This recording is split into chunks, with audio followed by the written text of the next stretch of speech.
They told you to save money, so you did. You skipped the coffee, you ate the rice, you watched your friends go out from your apartment, where the thermostat is set to character-building temperatures. You budgeted, you couponed, you lived below your means. Because that's what smart people do, right?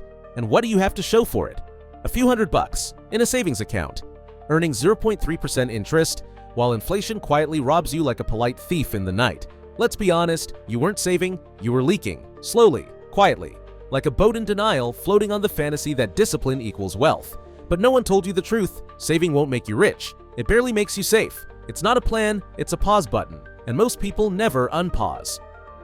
Saving is not wealth building, it's risk management.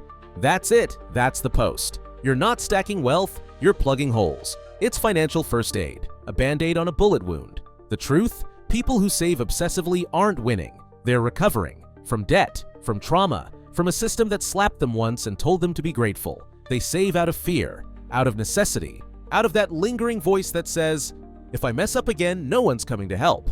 It's not a power move, it's survival. But survival isn't freedom.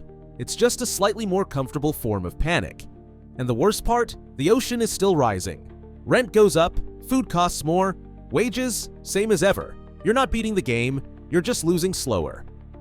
Inflation eats your savings alive. Every year, your money gets weaker. Not figuratively, literally. That $10K in your account, next year it buys $9,400 worth of stuff. And the year after that, even less. It's like putting your money in the freezer, but the freezer's on fire. Meanwhile, the bank thanks you for the donation. Because while you earn crumbs in interest, they take your cash and toss it into assets that actually grow. Stocks, bonds, real estate. You get a thank you email, they get quarterly bonuses. Let's be honest, you're the liquidity, you're the cushion, you're the system's emergency fund. And no one told you, because if they did, you might have stopped playing the polite game of save and behave. The rich don't save, they deploy, they treat money like soldiers, send it out, make it conquer, bring back more. They don't hoard, they leverage. Cash? That's just a tool, it's not the prize. They park it in things that pay them monthly. While you're setting savings goals, they're setting up cash-flowing assets with depreciation benefits and tax shields.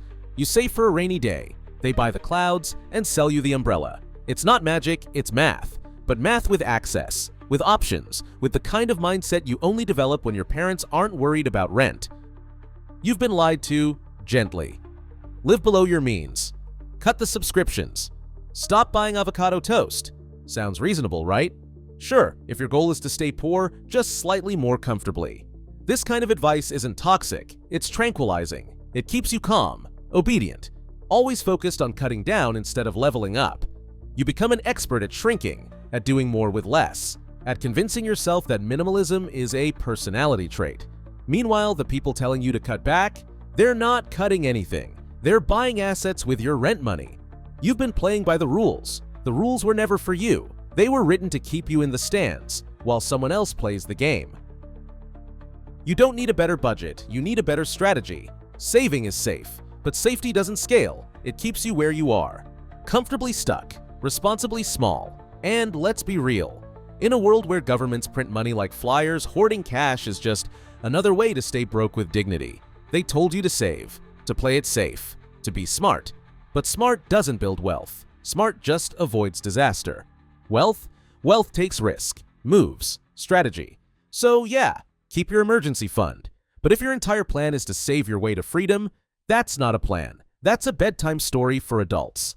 This isn't advice, but it's not advice. Welcome to the invisible economy. Play smarter.